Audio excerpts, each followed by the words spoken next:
What's going on, everybody out there, and welcome back to another episode of the Dark Avengers Chaotic Comic Review. I'm Chris, Dark Avenger C86, and you're back with me once again as I talk about books that I read not yet in the previous week. However, by next episode, we actually will, because this week, for the third episode, we're going to be covering 3 weeks worth of books. As a matter of fact, we're going to be covering most of March. We're going to be doing March 9th, March 16th, and March 23rd, books that came out all 3 of those weeks that I read. A total of 22 books. It's going to be crazy because next episode, when we go back to just 1 week, which will be last Wednesday's books, as of this recording, I think I only have 6 books on the slate. So yeah, once we get back to those single week reviews, you're going to start seeing more and more books start to return to the review. And I'm excited because I have a few books that I definitely either want to catch up on or I want to start reading. So again, I'm always open to recommendations. Feel free to let me know in the comments below. And we might be doing some other things very soon on social media. Again, speaking of social media, really quickly before we get into the review, check out the links in the description below to all of my social medias.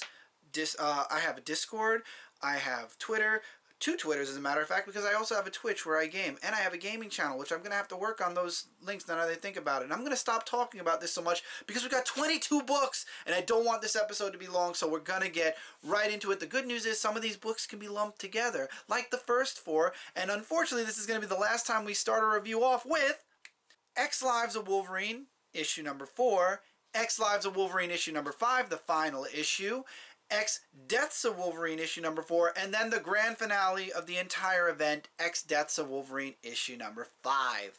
So we're going to lump it all together. X Lives of Wolverine. Wolverine chasing after Omega Red through his past still. However, Omega Red finds a way to take control over Wolverine in one of his past memories or eras of Wolverine, and that starts to feed back into the present a little bit. So you got Wolverine taken over by Omega Red, fighting Professor X and Jean, and they find a way to get back to Wolverine. And obviously by the last issue, Wolverine finds out where Omega Red is, because that's what this whole thing was about to begin with, and he's able to get Omega Red, stop Omega Red, and get his sword back. How does he do that? You should read the book. Really, you should. I enjoyed this a lot. I thought X Lives was a really nice Omega Red versus Wolverine, and again, we got to see Wolverine through the eras. One of my absolute favorite, if not favorite character from Marvel is Wolverine. So whenever you give me a Wolverine event that I can enjoy, like going through time or through his past, it was good.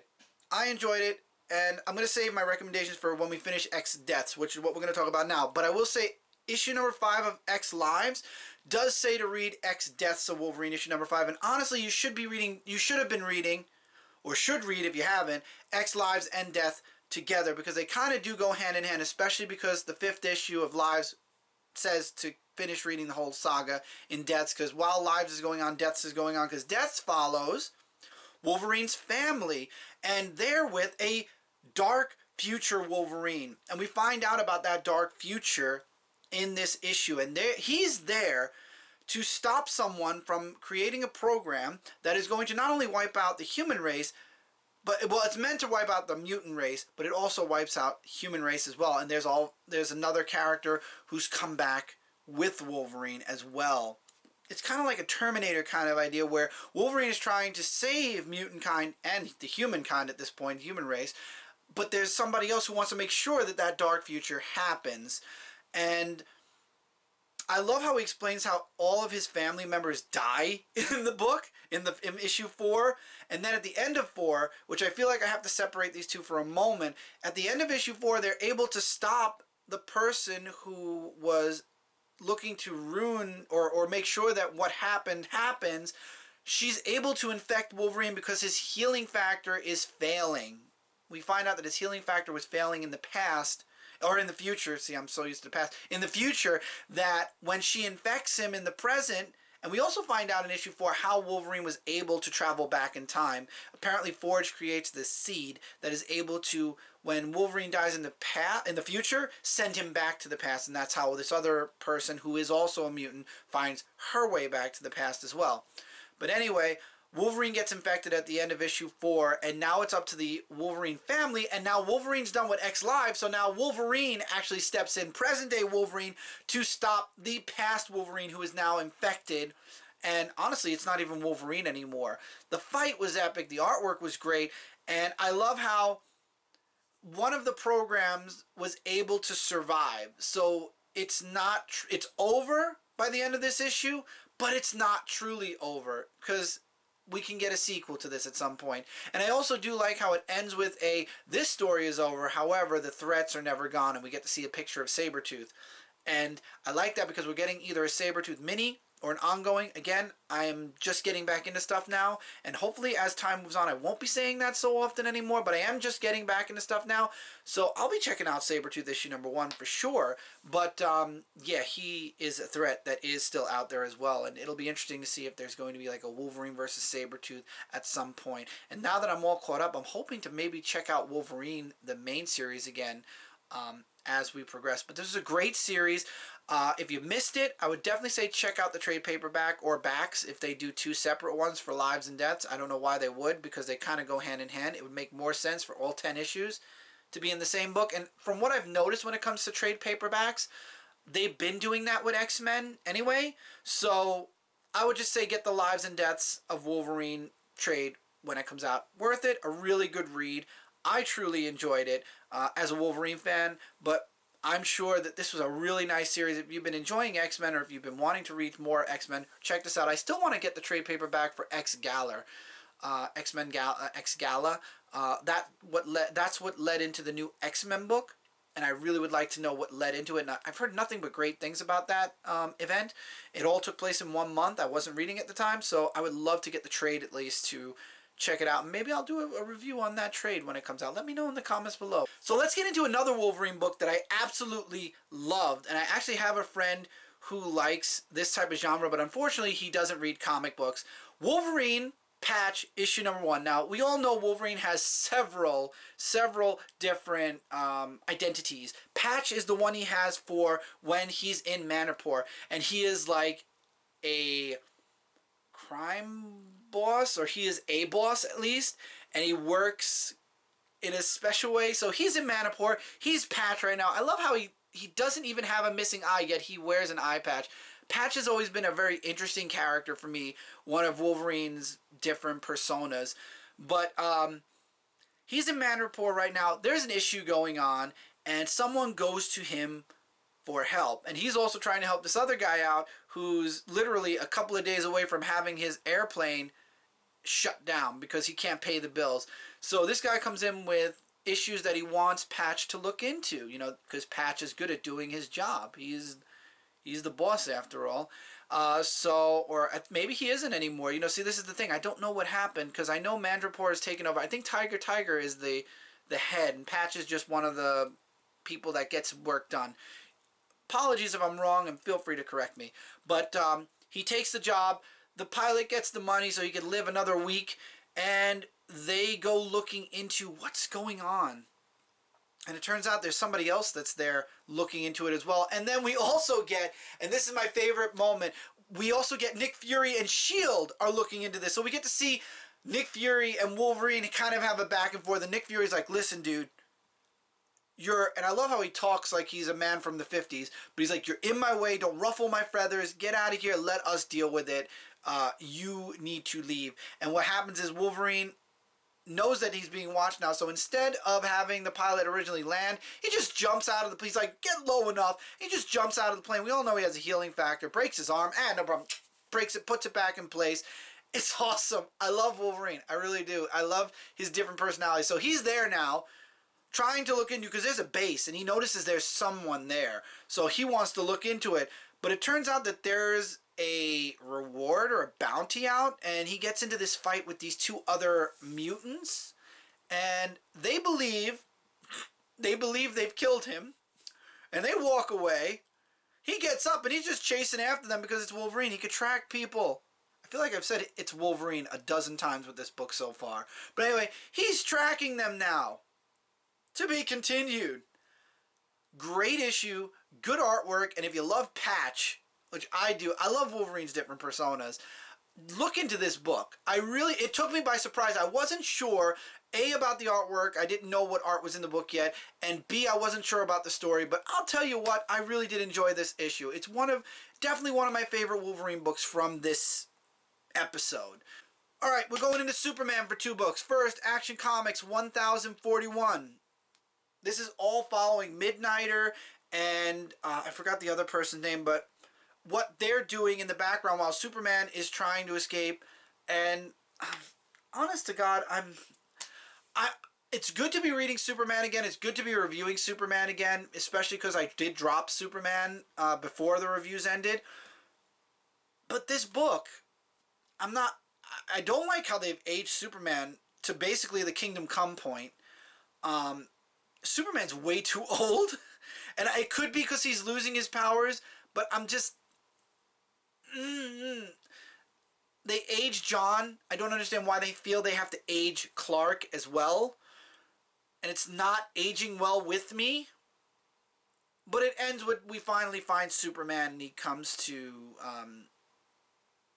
find OMAC. OMAC apparently has been brainwashed. So it's going to be up to Superman, Midnighter, and someone else to remind OMAC who he is. Because OMAC is working for Mongol and everyone else. And bad things are going on. And it's up to Superman's there to save Warworld, obviously. So I can't wait for Future State. And there's something that's going to be going on with Justice League soon called Dark Crisis. I'm hoping that that's going to be the thing that changes the whole Future State. I almost said Future's End. Future State. When it comes to DC Comics. And we can get some type of a norm again. Because I want Action Comics. I want Superman to be... I want Clark Superman to be enjoyable. Because I will say this. In Superman Son of Kal-El, issue number 9... John is enjoyable to read. I'm enjoying this book. This book takes over right where Nightwing left off. So we're now in Metropolis, and Nightwing's there because in the last issue of Nightwing, someone died. And they were killed by the Rise. Surprise, surprise, secret agents from the Rise. And Nightwing finds this out, and they try to kill him. They fail because John shows up to... not even save the day. I don't think you need to save Dick. He just literally throws Nightwing his stick, and Nightwing's able to come back on his own. I just love how when they throw Nightwing off the building, he's just falling backwards like this. I might use that in the thumbnail this week because it was just really good. And you just see Superman flying past him, and he has no care in the world, honestly. He comes back, and the fight breaks out between them and Risk and the Rise, and they want to find out who is the boss behind the Rise, or who's the one that they're working for. And they get the leader. The others run away, and they find them going into LexCorp in this huge underground base that no one sees, but John does. And then right before this guy could even talk, and he doesn't sound like he was going to talk anyway, the leader of the Rise, the one that's controlling all of them, basically kills him, makes him explode. So it makes it look like John actually killed the person, but he didn't. But I love how it harkens back to the Nightwing issue. Again, I would say read Nightwing, because John is now in his mind about it and upset because this person died on John's watch. So John is kind of upset, and you have Nightwing, Dick, talking with Lois, and he wants Lois to join the Truth, which is what John is working for, because he believes that Lois can bring credibility to the Truth, and there is something deeper out there that needs Lois Lane. Lois Lane is one of the best reporters and detectives next to Batman in the DC universe. So Dick wants Lois in Truth because he knows Lois is going to find out the truth, because there is something going on with the Rise, and that is the only way they're going to find the answers out. And I love how he's comforting John about the situation and telling him, it happens. And I really like the relationship of older brother, younger brother, you kind of feel when it comes to Dick and John. And that's the thing, when it comes to Batman and Superman, their families are so close. Honestly, it's like they're one big family. Even Damian and John are kind of like the brothers on the same age group, even though they've aged John up now. But they were like brothers. Nightwing is kind of like the older brother or uncle that John looks up to. And I love that dynamic so much when it comes to the Batman and Superman family. It's really cool. And hopefully when they fix things with Action Comics, they can find a way to kind of work on that dynamic further than just Nightwing and Superman, John crossing over. Maybe a Superman, Batman full crossover with all the books. But I love that dynamic. And what happens is John's boyfriend shows up and says, hey, they're putting it on the news that it makes it look like you killed him. And that's when Nightwing's like, he's like, what am I going to do? He's ready to throw the towel in, and Nightwing's like, no, because you've got us. And we're going to figure out how to get past this together. And Lois then also chooses to join Truth. So now we're kicking Superman off into high gear, and I love it. I'm excited to see where we go now with Superman. Tom is doing an amazing job in this book. Tom Taylor never disappoints. So he's doing an excellent job in this book. I love it. He is truly giving us a good Superman book. Now, if only we could get Action Comics in the same place as Superman, I'd be so happy. Because then we have Clark Superman, John Superman. I won't care so much. And like I said, do what they did with Nightwing. Let John take over somewhere else. Smallville. We need more Smallville. Let John live in Smallville on the old Kent farm and be Superman in Smallville. I love the Superboy books from the early 70s or whatnot where it was Superboy. Wouldn't it be cool if we had John in Smallville dealing with issues? And then you can also deal with the world. I mean, Clark doesn't just do Metropolis. He's in the whole world. And somehow if we could undo that whole everyone knowing Clark is Superman, that'd be great too. But unfortunately, I think I'm asking for too much in this point in time. Maybe in the future, but for right now, I know I'm asking too much. So, Detective Comics, issue number 157, as well as Detective Comics, issue number 158. We're doubling up with Detective Comics this month, unless it is double shipping and I just never noticed. So, the whole Scarecrow arc ends, finally, thank you, because I was lost. I really was a bit lost with Huntress and all this other stuff going on, so I'm really happy that we're done with Scarecrow. And the thing that I do like, though, with what they're doing in Detective is, it ends on a cliffhanger, but leading into a new story with the Riddler. So I'm looking forward to the Riddler story arc because I'm going to be there from ground zero, which is cool. And there's also some really cool world building stuff that's going on by the end of this issue with Batman and bringing more people in to help. Again, I feel like I can't talk too much about it because I feel like if I do, I'm going to be wrong about something because I didn't read the beginning of the story. So I'm going to be off, but I do like that they beat the Scarecrow and they won. That's all we need to talk about because that's all I know. I wish I would have gone back and read a few issues. I just couldn't because every review so far I've had 22 books. I don't want to add more than that. But Detective Comics, interesting. The artwork, a bit dark, but it mostly was at night. So I really feel like saying it's a bit dark at night. Can't really complain about that. So we'll see where Riddler goes with the next arc. But I'll be back. Finally, I'll be caught up with Detective Comics. A new story arc begins. Let's go. All right. Next, we've got Batman the Night, issue number 3. Just like I thought, this was a part 2 of 2 when it comes to this part of the Night story. So we find out that that detective at the end of the last issue was sent by Alfred just to track down Bruce. And he found Bruce, and Bruce basically convinces him, hey, you found me. Did he say you had to bring me home? No, you found me. Congratulations.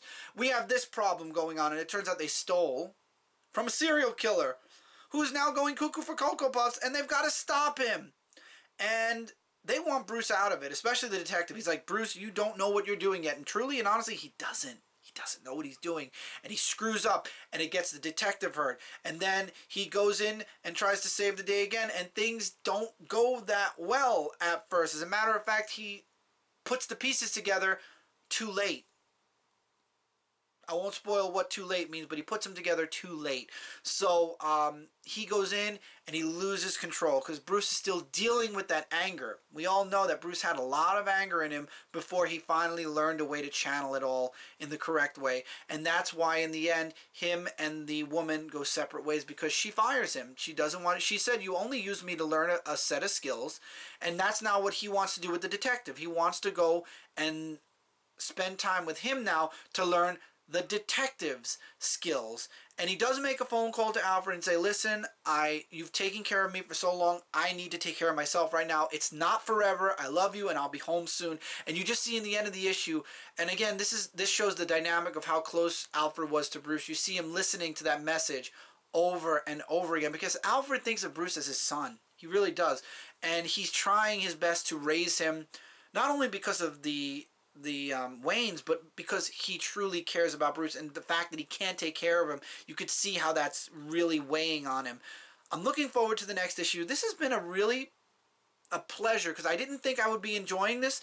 I literally jumped on issue 1 on the whim because we were starting the reviews off, so I'm like, it's a #1, let's try it. I'm glad I jumped into this book. I'm enjoying it. I really am, and I think that you should definitely be checking it out or giving it a try. And if you did, let me know if you liked it or not. Okay, let's go into Spider-Man Ben Reily issue #3. We finally figure out there's someone after Ben, but it's not the Doc Ock that was cloned from Jackal, because that's who he fought in this issue. And it's not Scorpion. It's not anyone who's been chasing him so far. He even gets chased by Kraven in this issue for a bit. Apparently, there is a Morphling. And as a matter of fact, we do get a reveal at the end of this issue, because Ben wants to know who the heck this person is, and he's going crazy throughout the entire issue to figure out who is chasing after him. And then finally we get the reveal, and I'm not spoiling that until the next issue, because I'm sure the next issue is going to open up with it, isn't it? So I'm not going to spoil it, and also I can't spoil it because I can't for the life of me remember the person's name now anyway. So aren't you all lucky that I forgot the name? So somebody does get revealed in the end of this issue. I do love the artwork. I like where the story's going, and I'm hoping that, I'm not sure if this is a mini-series or if this is going to be an ongoing, but a past ongoing, because there is another past book, and we'll talk about that in a little bit. But I will say I'm enjoying Ben. I really am enjoying this book, and I know we're getting the final part to, we did get the final part to Spider-Man, Amazing Spider-Man, this past Wednesday, so I look forward to talking about that next episode.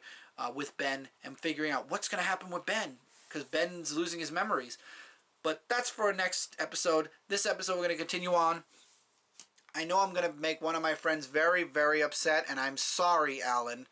Godzilla vs. Power Rangers issue #1. If you're sitting there wondering how are we going to get the Power Rangers to fight Godzilla? I mean, obviously it's Rita Repulsa, and finding a way to do dimension hopping. I mean, that's what they've been doing in Power Rangers. So she dimension hops to Godzilla's world and brings the Green Ranger with her. And it's Godzilla, you know, having his rampage like he always does. And apparently he's destroying Angel Grove in his universe. Not in the Power Rangers universe, in his universe. And for some reason, in Godzilla's universe, where the Power Rangers don't exist, Tommy is still able to summon the Dragon Zord. The Power Rangers don't exist in the Godzilla universe. How is the Dragon Zord in Godzilla's universe? That's a bit of a plot hole. Unless the Dragon Zord can hop universes wherever the Dragon Dagger is playing the music. Yeah. Zordon is able to find Tommy in almost no time and send the rest of the Rangers to help him, because Godzilla basically makes easy scrap work of the Dragon Zord. And Tommy's in shock and awe, and Rita's trying to take over Godzilla's mind and failing at it, mind you. And she meets up with some other people from the Godzilla franchise, and I can't remember their names off the top of my head. But she tries to take over Godzilla's mind. She fails. Obviously she won't. At some point she will be able to control him. But in this issue she didn't. The Rangers show up and they call on the Dinosaurs. Once again, unless the Dinosaurs can reality hop, I don't understand how the Megazord is going to show up there. But it is. I wanted to like this. I really wanted to like this book. The first thing that put me off with this book was the artwork. It works for Godzilla. Godzilla looked cool. It does not work for the Power Rangers. That was some rough Power Ranger art. I will say that. The artwork took me a bit out of the book, and I want to know how the Dragon Zord just was there in Godzilla's universe. Because if the Dragon Zord's in all the universes, I want to go find Angel Grove in our reality. I'll bring the Dragon Dagger. I would love to see if it would bring the Dragon Zord out in our universe then.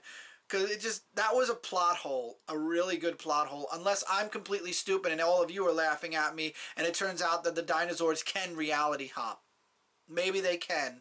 But to my knowledge, from the 90s Power Rangers and from the comic books, the dinosaurs are only in the Power Rangers universe. Maybe I'm wrong. I'll come back for issue number 2 and give it a second try, but honestly, if I'm feeling the way I'm feeling now about issue number 2, I might just let this miniseries go. I'll read it like off review just for the fact of wanting to finish it now, but I don't know. Again, when it comes to this book, it depends on if you like Power Rangers and Godzilla, and I would definitely say check out the artwork inside first. Godzilla looks great. The Power Rangers, oof. Anyway, let's move on.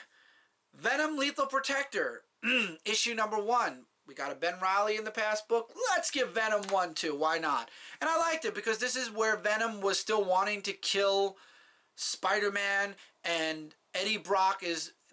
this book was interesting because it showed Eddie Brock talking about himself in the single, in his person. Instead of the we, he was talking about I for me and you for the symbiote.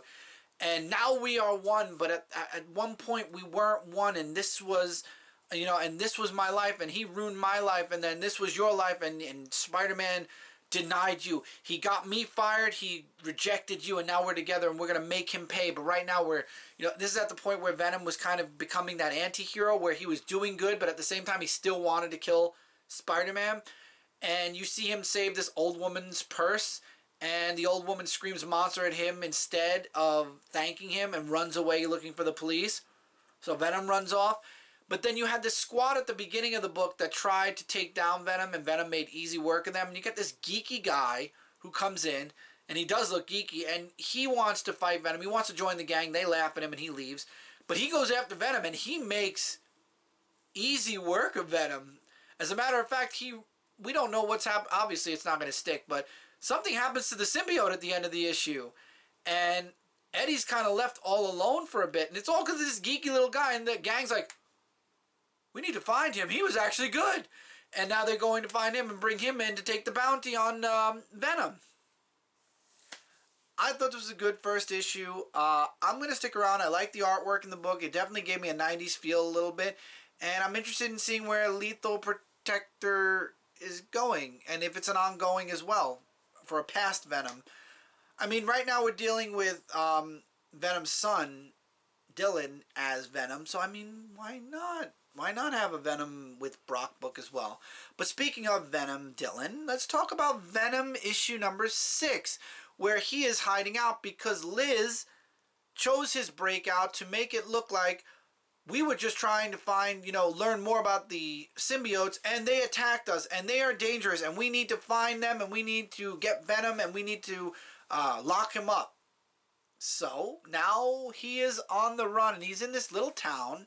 He's working in a bar for little to nothing, and because he lives there, and he's also dealing with, apparently this is a town that is heavily controlled by this big gang, and they have a lot of weaponry, and as Venom, he's trying to save the day, except Dylan's not exactly making the best choices, and now innocent people are going to get hurt. And they find out that the symbiote is there, so now this big gang is looking to get Venom. Venom is on the run in all of his books lately.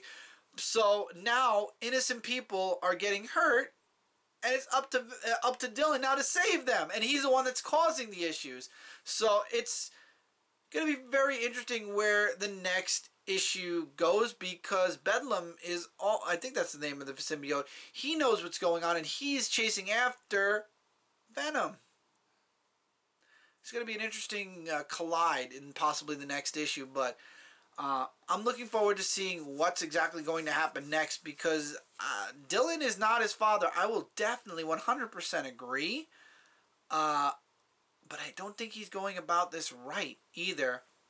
And even the symbiote saying that he's changing and it's not the same, and he's not like, A, he's not like his father, and B, he's not the way he was when they first bonded. And I hope that doesn't hurt the symbiote, because if you remember, the Venom symbiote had to be cleansed because it was dark because of all of its previous owners being so evil. So I'm hoping that Dylan doing his own thing isn't hurting Venom either. I have an independent book I decided to read this week. We Live, Age of the Palladons, issue number 1. I decided to give it a shot. Apparently, we're on a planet where the I think it's the human race is behind this shield because you've got these big monsters, but the shield recently failed. And now a whole chunk of the outer city is now under the monsters' control, and there's just a little chunk of the city left behind the shield, and they're trapped. They can't get out, and they're not being let out.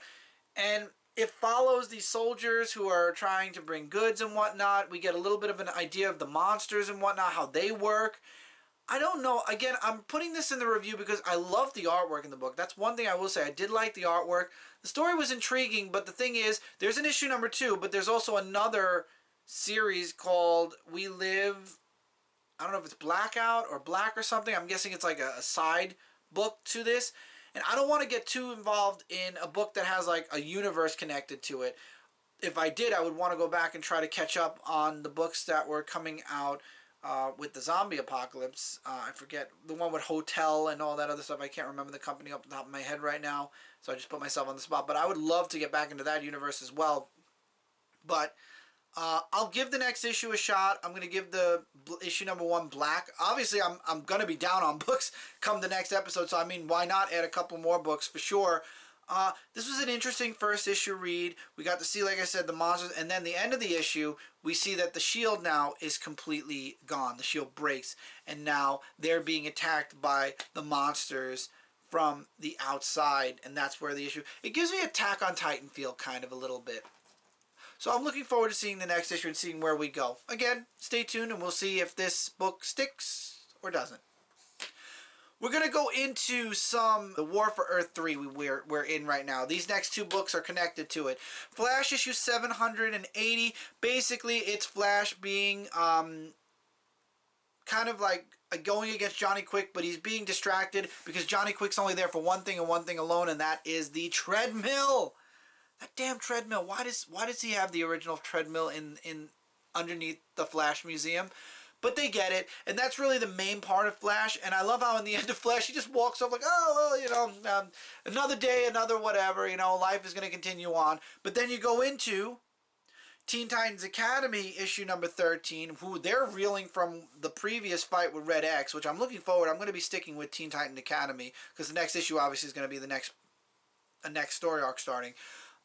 They're reeling from what happened in the previous issue fighting Red X, and then you have Flag showing up and warning them about what Waller's doing in Earth 3, and the Titans decide we're going to go and we're going to bring Waller back and stop them because that is basically the Crime Syndicate universe. We don't need that coming here or having Amanda Waller, you know, leading a Crime Syndicate team into their universe. Basically, they didn't even know what her plan was, but they decide to join Flag and they leave, and of course, the students, this is why I love Teen Titans Academy so much, sneak in along with them.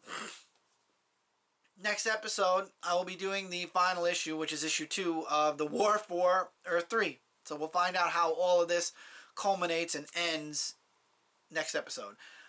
Interesting stuff, and I'm looking forward to seeing the Teen Titans fight the Crime Syndicate. Possibly. I don't even know where we're going with this. All I know is Amanda Waller apparently wants Earth 3 under her thumb for some reason. I guess more will be explained in the second issue, and some of you are probably yelling at me right now because it's been out and you probably read it and you already know what's happening, and don't spoil it for me. Well, by the time I'm posting this, I'll probably have read that issue because I think that's the next one I'm going to read. But interesting stuff. Teen Titans Academy. I'm going to be sticking around for the next arc. Again, when it comes to Flash or Teen Titans Academy, I'm not going to recommend either book yet because the reason I read them was because of the crossover with the War for Earth 3. Next issues, I might come back for both of them, and then I could tell you more about whether I'm sticking with both of the books or not. Robin, issue number 12, back in Gotham. And then we find out Robin is still fighting in his head. Apparently, the side effects of his grandmother being in his head just... it's still there, and he's fighting himself. And in a way, the vision he's seeing of himself is that he is the demon. He is the Dark One. This is what he's meant to do. So bring Alfred back, and why not? And then you see Damian destroy, like I knew he was, the Lazarus pit stuff and not bring Alfred back because he said, I came back, my father came back, my mother came back, and all of us have a darkness in us now because of it.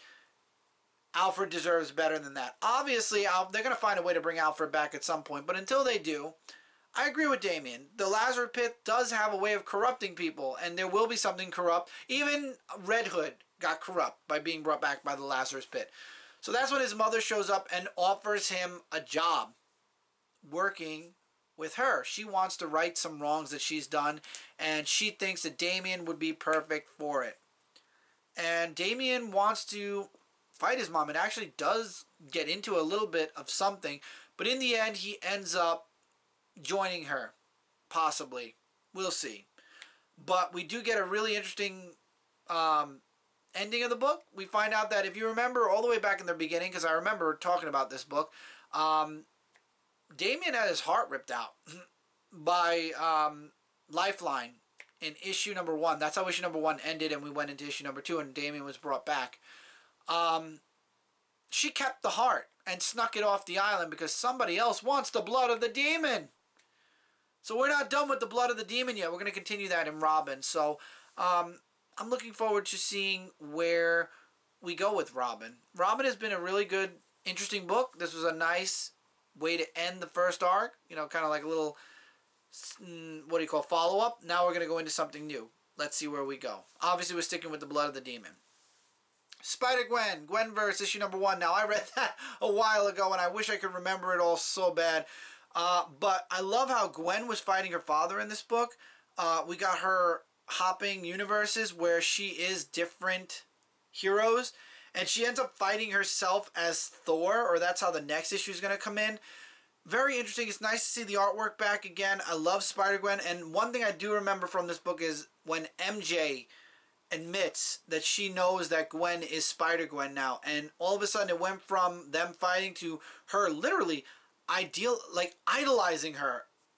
Like, you'd swear that she's gonna be like the number 1 fan of her club or whatever. And I'm looking forward. I'm gonna stick around because, again, I read this a bit ago, and I would truly like to give this book more attention again when I'm doing 1 week at a time.